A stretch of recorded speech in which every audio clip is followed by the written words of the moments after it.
Hello everyone! In this lesson, we're going to talk about nominal forms, or how to turn verbs into nouns. There are 5 ways to do this in Korean, some less and some more productive. Of course, as with most other things in Korean, we do this by adding different endings to the verbs. The first ending is "i". It is used for a very limited number of words. For example, 놀다, to play, is turned into 놀이, game. These nouns are usually learned as vocabulary, but it is nice to know that they come from verbs. The second ending, 게, is also used in a small number of cases. One example is 짓다, to cook or steam, which turns into 지게, stew. I am sure you've come across this word already and had no idea it comes from a verb, so now you know. The third ending, is more widely used, but usually for abstract nouns. For example, 믿다, to believe, turns into 믿음, belief. If you pay attention from now on, you will see many abstract nouns ending in or m, and you can be pretty sure they came from verbs. And you will almost immediately know the verb as well. Pretty neat, right? Can also be used to turn a whole phrase or clause into a noun, but that is not so common. The next 2 endings are much more common with phrases. 키 is very similar to the English ending ing. It can turn almost any verb into a noun, and it is even used to turn whole phrases into nouns. These nouns, or noun phrases, can then be used like any other noun, which then helps to make long and complex sentences. Take a look at our example. Çek sada is to buy books, and çek sagi is buying books. Once you make this change, you can use the phrase buying books any way you want. You can say, I like buying books. Buying books is fun. Please stop buying books, and so on. There are also many set expressions and phrases that use ki form. The other way to turn whole phrases into nouns is a bit more complicated. You need to modify the verb, so add un or nun, and add the dependent noun got, which we talked about last time. The result is very similar to the previous phrases with ki, and they are sometimes completely interchangeable. But sometimes there are cases where you have to use one and not the other. I would say nun got is the more natural and common option, except for the cases where you have to use gi. Now, since it is hard to understand nun got without knowing how to modify verbs, I've added a bonus section to this lesson, a short intro to modifying verbs. This will be just the tip of the iceberg, but it should help. If you don't feel like diving in and potentially drowning, you can skip it and come back to it later. For this quick intro, I've chosen 3 modifiers, 3 ways to modify verbs when they appear before a noun. There are a few more, but these are the most important ones for now. The first one is the dynamic modifier nun. It is used for ongoing action, so it can only be used with possessive verbs.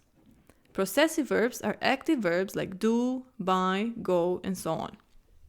The second modifier is the state or result modifier, un or n. If the verb ends in the consonant, you add un, and if it ends in a vowel, you just add n.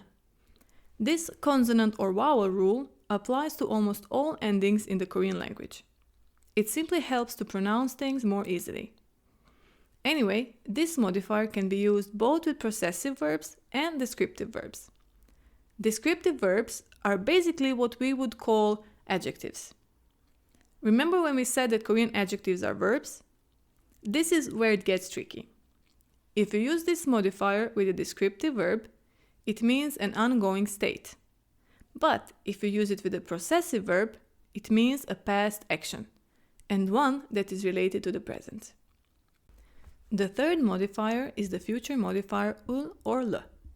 Again, if the verb ends in a consonant, you add ul, and if it ends in a vowel, you add l. See, the very same logic as above. This modifier is used the same way with both types of verbs, and it means a future action or state. Now let's look at some sentences. I have chosen some of the examples from our previous lesson, so that we can connect these modifiers to the dependent nouns we learned. Of course, these modified verbs can appear with any noun whatsoever. Here is our first example for the dynamic modifier. Ček sanan džungijejo. It means I'm in the middle of buying books. Džung is a dependent noun meaning middle, and nun added to the verb means ongoing action. So you are doing something, you are buying books. It is something you are actively doing and you are in the middle of it. The next example, kun ček sasojo, is the most common use of the state modifier with descriptive verbs. The sentence means I bought a big book. You will recognize the word big as a simple adjective that comes before a noun, and that is what it is. So when a descriptive verb, or an adjective, comes before a noun, it has to have n. Now, with possessive verbs, the meaning is completely different. Ček sanjo isojo means have you ever bought a book? Or literally, do you have the experience of buying a book once in the past? It is clearly a past action the sentence is referring to. For the last example, I believe you will recognize it as the basic future tense. Neil ček salgoja means I will buy a book tomorrow, but the structure is a modified verb sal and the dependent noun got, plus the verb to be in this case. I know all this might be a bit much, but I hope I didn't overwhelm you. If you feel this last part is too difficult, don't worry, we will go over it again and in more detail later on when we start discussing verbs.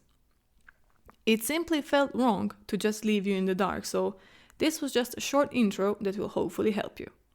If you have any questions, please ask in the comments. This was the last lesson concerning nouns. Next time, we will be talking about pronouns. Thank you for joining me today and see you soon.